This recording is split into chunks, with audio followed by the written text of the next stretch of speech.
안녕하세요. 오늘은 제48장 누가 가장 크냐 이 부분은 좀 분량이 많아요. 그래서 세 부분으로 나눠서 오늘은 첫 번째 누가 가장 크냐라는 제목으로 하나님 말씀을 같이 살펴보도록 하겠습니다.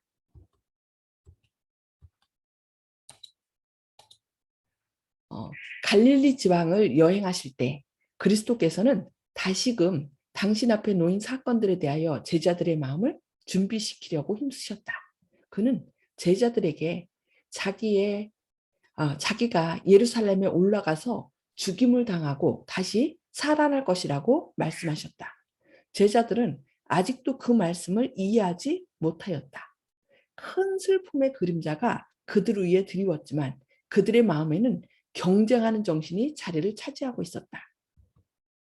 그들은 그 나라에서 누가 가장 크다고 여김을 받을 것인지에 대하여 서로 논쟁을 벌였다.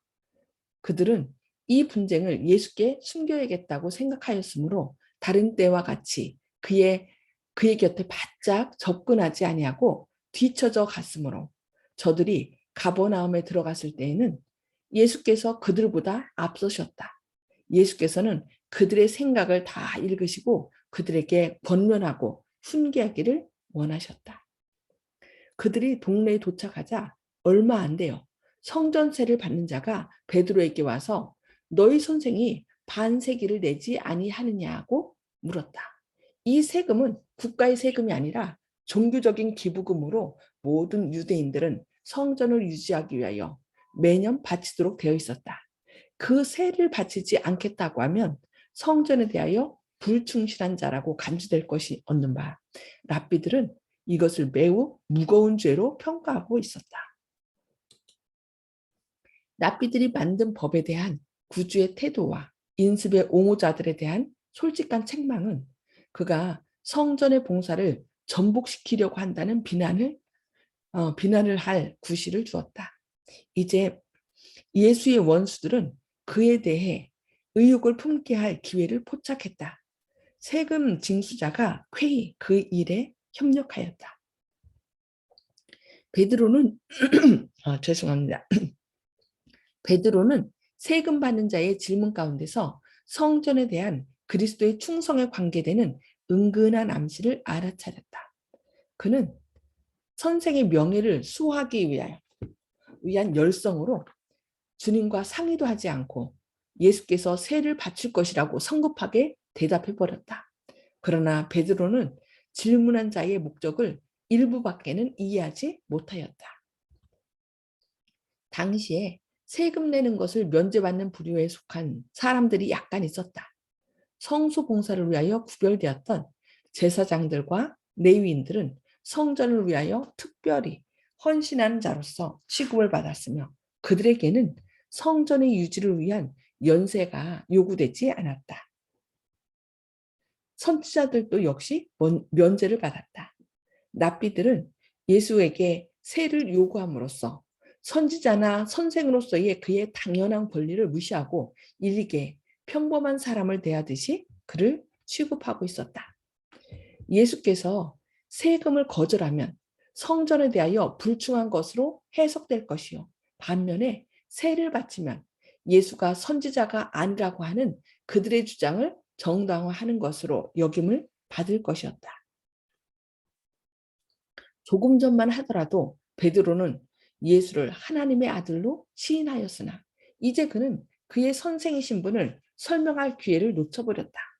예수께서 세를 바칠 것이라고 수금하는 자에게 대답함으로써 베드로는 제사장들과 관원들이 유포시키려고 애쓰는 예수에 대한 거짓된 관념을 사실상 인정한 것이 되었다. 베드로가 집에 들어갔을 때 예수께서는 이미 일어난 일에 대해서는 언급하지 아니하시고 시몬아 네 생각은 어떠하뇨? 세상 사람들이 네게 관세와 정세를 받겠느냐? 자기 아들에게냐 타인에게냐고 물으셨다. 타인에게입니다. 베드로가 대답하였다. 그때 예수께서는 그러면 아들들은 세를 면하리라 말씀하셨습니다. 백성들이 저희 왕을 위하여 납세를 하지만 왕의 자녀들은 면세된다. 그와 같이 하나님을 믿노라고 공언하는 백성인 이스라엘은 그에게 드리는 봉사를 유지하기 위한 요구를 받으나 하나님의 아들인 예수는 이런 의무를 행할 필요가 없었다. 제사장들과 레위인들이 성전과 관련이 있다는 이유로 면세된다면 성전이 아버지의 집이 되는 예수에게는 얼마나 더 그러하겠는가. 예수님은 내실 필요가 없다는 얘기였죠. 예수께서 만일 한마디의 항의도 없이 성전세를 바치셨더라면 그 주장이 정당하다는 것을 사실상 승인하는 것이 되었을 것이요. 따라서 그의 신성도 부인하는 것이 되었을 것이다. 그러나 그는 그 요구에 응하는 것은 좋다고 생각하였으나 그 주장을 하게 된 근본 문제에 대해서는 부인하셨다. 세를 지불하실 돈을 준비하심으로써 그는 자신의 신적인 신분에 대한 증거를 보이셨다. 예수는 하나님과 하나가 되신 자요. 그러므로 그 나라의 일개 시민처럼 세를 내실 필요가 없으시다는 것이 명백하여졌다. 네가 바다에 가서 낚시를 던져 먼저 오르는 고기를 가져 입을 열면 돈 한 세겔을 얻을 것이니 가져다가 너와 나를 위하여 주라고 예수께서 베드로에게 지시하셨다. 예수께서는 그의 신성을 인성으로 가리우셨지만 이 이적으로서 그는 그의 영광을 드러내셨다. 이분이 바로 다윗을 통하여 선언한 바 삼림의 짐승들과 천산의 생축이 다 내 것이며 산의 새들도 나의 아는 것이며 들의 짐승도 내 것이미로다. 내가 가령 줄여도 내게 이르지 않을 것은 세계와 거기 충만한 것이 내 것이미로다고 하신 그분이신 것이 분명하였다. 예수께서는 당신이 세를 바칠 의무가 없음을 명백히 하시는 한편 그 문제에 대해서 유대인들과 쟁론하시지 아니하였는데 그 까닭은 유대인들이 예수의 말씀을 곡해하고 그 말씀으로 자기를 적대할 것이기 때문이었다. 예수께서는 당신이 세를 내지 않으심으로써 저들의 분노를 일으키지 않도록 하기 위하여 부당한 요구이지만 그 일을 행하신 것이다. 오래지 않아 성전 봉사에 대한 저희의 관계에 현저한 변화가 일어날 것이었으므로 그리스도께서는 기성 질서에 대하여 쓸데없이 적대적인 입장을 취하지 말라고 그들에게 가르치셨다. 가능한 한 그들은 그들의 믿음을 오해할 기회를 제공하는 것을 피해야 할 것이었다. 그리스도인들은 진리의 한 가지 원칙이라도 희생시켜서는 안 되지만 어느 때이든지 할 수만 있으면 논쟁을 피해야 한다.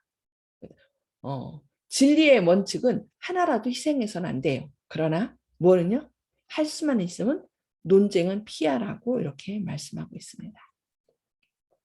베드로가 바다로 나가고 그리스도와 제자들만 집에 있을 때에 예수께서는 제자들을 부르시고 너희가 노중에서 서로 토론한 것이 무엇이냐고 물으셨다. 예수께서 동석하셔서 질문하실 때에 저희가 노중에서 다투는 동안에 생각하였던 것과는 사태가 판이하게 되었다. 그들은 부끄러움과 양심의 가책으로 잠잠할 뿐 입을 열지 못하였다. 예수께서 당신이 죽임을 당하였다가 다시 살아나실 것에 대하여 제자들에게 말씀하실 때 그는 그들로 그들의 믿음에 대한 큰 시련에 대하여 담론하게 하려고 힘쓰셨다. 그들이 예수께서 그들에게 알려주려고 하셨던 것을 쉽게 받아들였다면 그들은 쓰라린 고뇌와 절망을 면했을 것이었다. 예수의 말씀은 예수와 사별하여 낙담하는 시기에 위로가 되었을 것이다. 예수께서 무엇이 자기를 기다리고 있는지에 대하여 그토록 똑똑히 말씀하셨는데도 그가 곧 예루살렘에 올라가시리라는 사실을 말씀하셨을 때에 그들의 마음은 왕국이 건설될 것이라는 소망으로 다시금 불타올랐다.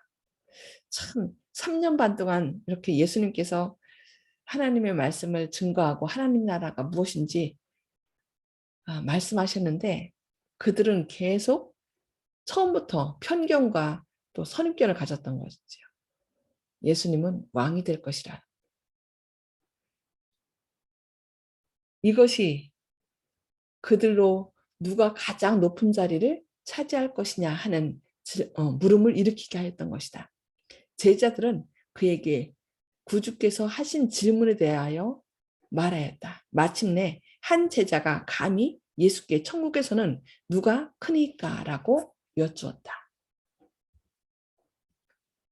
구주께서는 제자들을 주위에 모으시고 그들에게 아무든지 첫째가 되고자 하면 무사람의 끝이 되며 무사람을 섬기는 자가 되어야 하리라고 말씀하셨다. 이 말씀에는 제자들이 도저히 이해할 수 없는 엄숙성과 감명적인 것이 있었다. 그들은 그리스도께서 식별하신 바를 볼 수 없었다. 그들은 그리스도의 왕국의 성질을 이해하지 못하였고 이 무지가 그들의 다툼의 표면적인 원인이었다. 계속 예수님께서 가르치셨음에도 불구하고 제자들도 그 하나님 왕국의 성질을 이해하지 못하였다는 거죠. 그 왕국이 먼 훗날 이루어지는 것이 아니라 예수님이 이 땅에 오셨을 때 그때 그냥 즉시 이루어질 것이라고 기대하였던 것입니다. 그러나 참된 원인은 더 깊숙한 곳에 있었다. 왕국의 성질을 설명함으로써 그리스도께서는 얼마 동안은 저희의 분쟁을 진정시킬 수는 있었을 것이나 근본적 원인을 움직이지는 못했을 것이다. 그들이 완전한 지식을 얻은 후였을지라도 우월성에 대한 질문만 나오면 그 다툼은 재현되었을지도 모른다.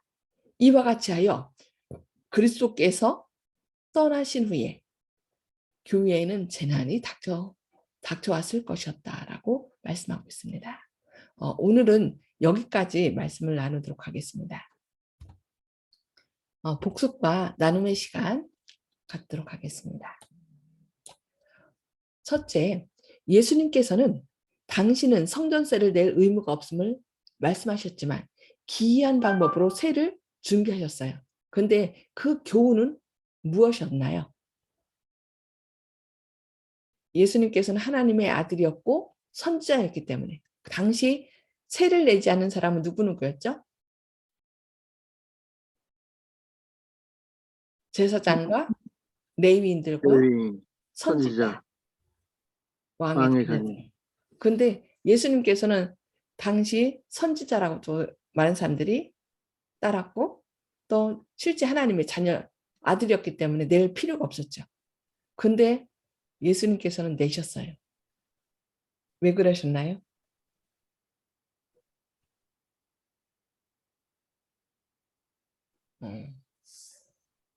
논쟁을 피하기 위해서.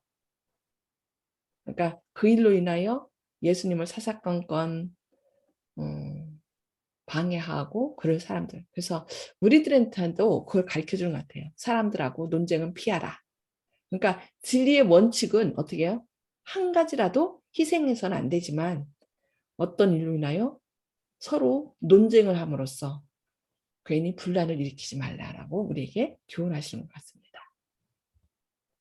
두 번째, 예수님께서는 머지않아 죽으실 것을 말씀하셨는데 제자들은 왕이 되실 것이라는 생각에 자리 다툼을 하는 모습을 보면서 어떤 생각이 드시나요? 예수님은 계속 하나님 나라의 그 원칙, 섬기는 자, 희생에 대해서 계속 얘기했고 또 예루살렘에 가서 나는 인자는 죽을 것이고 사흘 만에 다시 살아날 것이다 이렇게 얘기를 했거든요. 근데 그것을 제자들은 계속 오해한 거예요. 예수님이 지금 왕이 될 건가 봐. 그러면은 누가 좌의정할 거지? 누가 우의정할 거지? 누가 영의정할 거지? 막 말하자면 이렇게 의식으로 한다면 그렇게 자리 다툼한 걸 볼 수 있어요. 그것을 봤을 때 드는 생각, 어떤 생각이 드시나요?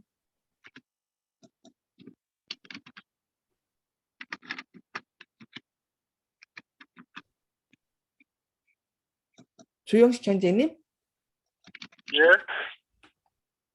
아직도 이제 주님의 그 오신 목적을 잘 모르고 현실에만 안주하고 있다는 생각이 듭니다. 예.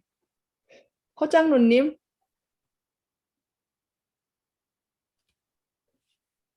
허장로님 혹시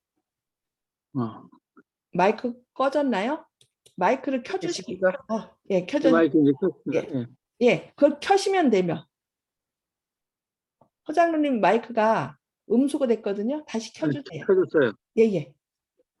켜주세요. 예, 예. 제자들이 그때까지만 해도 세상적인 생각, 그 욕망, 자기 출세 욕망이 이제 가득 찼다는 것을 느꼈습니다. 예. 전 이거를 송 집사님 예. 송 집사님은 어떻게 생각하세요? 이 세상의 것만 생각했지 장래의 하나님의 나라에 대한 것은 생각지 못한 것 같아요. 아, 저는 감사합니다. 전 이거를 읽으면서 우리의 모습하고 똑같지 않나 그런 생각도 들어요.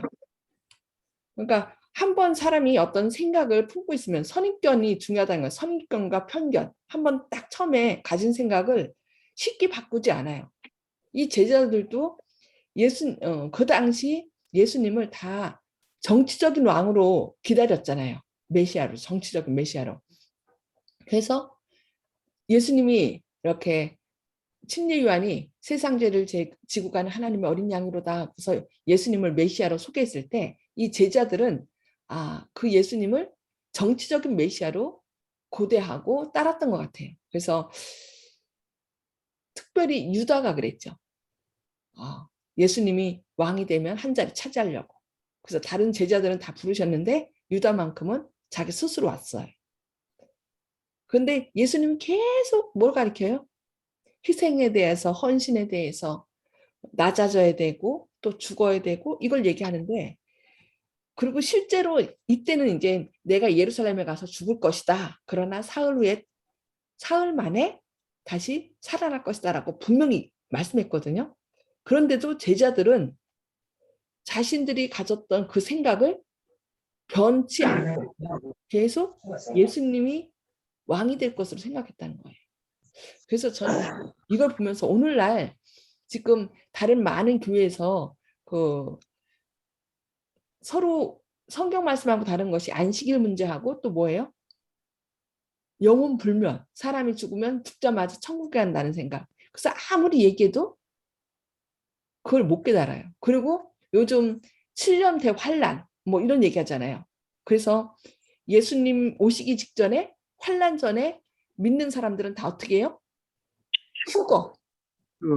천국으로 데리고 왔다가 휴거 구름 속으로 끌어올렸다가 나중에 환란이 끝난 다음에 다시 올 것으로 얘기를 해요. 그런 식으로 아무리 그러니까 성경을 얘기해도 그것을 깨닫지 못하거든요. 그래서 저희도요. 우리가 증거하지만은 그들이 내가 증거하는 것으로 금방 깨달을 것이라는 생각은 버려야 될 것 같아요. 그러나 전하긴 전하는데 그래서 뭘 해야 되냐면은 성령님께서 오직 사람을 깨우치시고 또 변화시키는 것은 누가 하시는 일이라고요? 성령님께서 하시는 일이라는 것을 우리가 생각하고 기도하면서 진짜 그들이 즉시 깨닫지 못한다 할지라도 실망하지 말고 왜 이것을 저 사람들이 깨닫지 못할까 하고 때로는 우리가 실망하거든요. 그런데 실망하지 말고 그럴수록 하나님께 자꾸 성령님께서 역사하시기를 기도해야 될 것을 저는 이거 읽으면서 제자들도 저랬는데 어려서부터 안식일이 일요일이라고 생각했고 이 영혼 불멸에 대해서 천국에 가고 지옥에 간다고 믿었던 사람들 또 휴거한다라고 믿었던 사람들에게 이 진리를 가르칠 때 즉시 받아들이지 않는다는 것은 기정사실이다라는 걸 생각하게 됩니다. 그래서 오직 성령님께서 그들을 깨우치시도록 간절히 기도하면서 전해야 되는 것이 필요하다라고 생각합니다. 자, 오늘 말씀 읽으시면서 들으시면서 감동받은 것 좀 나눠주시기 바랍니다. 어느 부분부터 말씀하실까요? 하는 장로님? 예, 역시 마음을 열고 하나님 말씀을 잘 생각해야 된다는 생각을 깨달았습니다. 하나님 말씀을 깊이 아멘. 생각해야 돼요. 아멘. 감사합니다. 송 집사님. 예, 말씀을 들음으로 순종하는 생각을 가졌으면은 그것이 깨달을 텐데 자기 생각에 거기에 개입을 하기 때문에 불순종하는 것 같아요. 아멘. 맞아요. 내 생각으로. 그러니까 성경 읽을 때 그냥 단순히 이 말씀을 믿고 따르게 해주십시오 해야 되는데 자꾸 내가 전에 들었던 생각 또 그런 거 아는 것 내가 아는 생각 난 안다고 생각하기 때문에 그것을 말씀을 거절하지 않나 싶습니다. 네, 맞아요. 순종하고자 하는 마음으로. 감사합니다. 조영식 형제님? 예, 그리스도인들이 진리의 한 가지 원칙이라도 희생시켜서는 안 되지만 논쟁은 피해야 한다. 참 어려운 말씀이고요. 실제로 신앙을 하다 보면은 진짜 어려운 문제 같습니다. 차라리 입 다물고 전도도 안 하고 가만히 있으면은 뭐 괜찮겠는데 진리를 전한다 그러면서 논쟁거리가 있고 그런 현장에서 어떻게 해야 될지 참 부딪힐 때 이걸 갖다가 말을 전하지 않으면은 주님을 믿지 않고 사람 앞에서 주님을 신하지 않는 것 같기도 하고 참 이게 난감한 문제라서 잘 때와 상황을 잘 살펴야 되겠다는 생각을 합니다. 아멘. 아멘. 그래서 말할 자는 성령이라고 얘기한 것이 그래서 필요한 것 같아요. 그래서 우리가 논쟁적으로 그거 틀렸어요. 이거 그렇게 하는 것보다 그러면은 그 마음이 상처를 받으면은 더 마음 문을 꽉 닫거든요.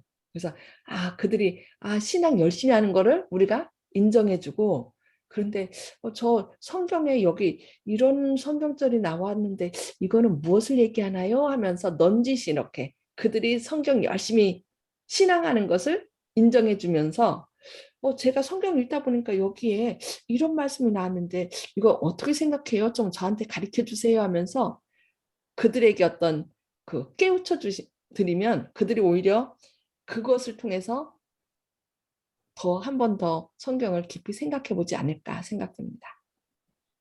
윤 장로님? 예, 편입견, 선입견이라든지 편견 때문에 문제가 생기는 것 같은데요.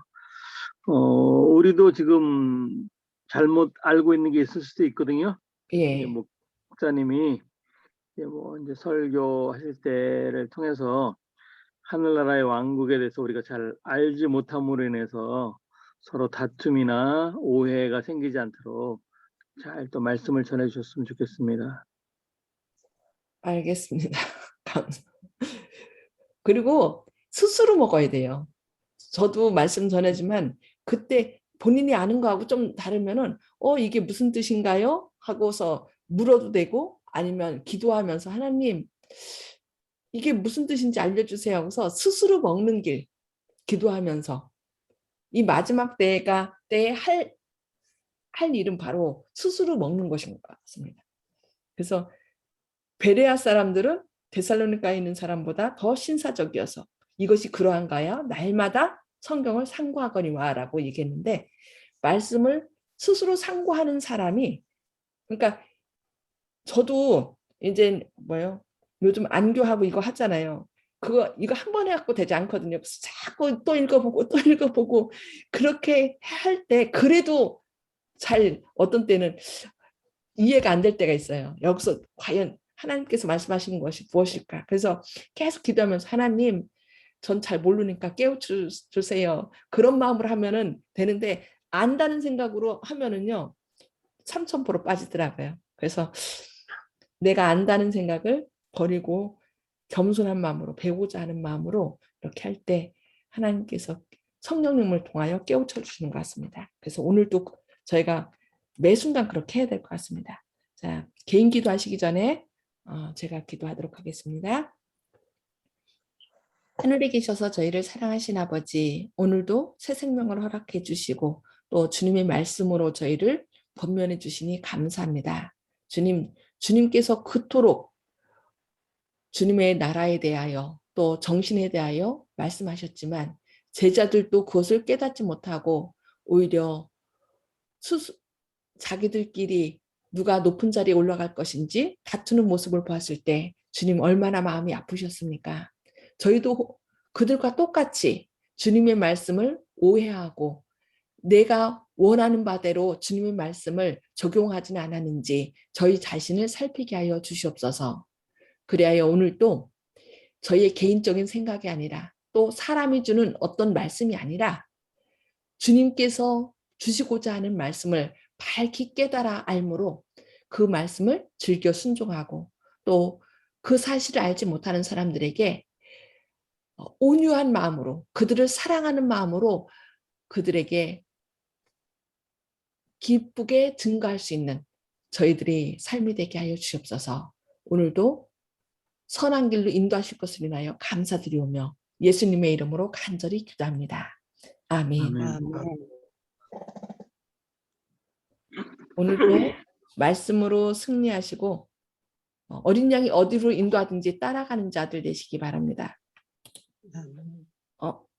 이게 꺼야 되는데. 네, 감사합니다.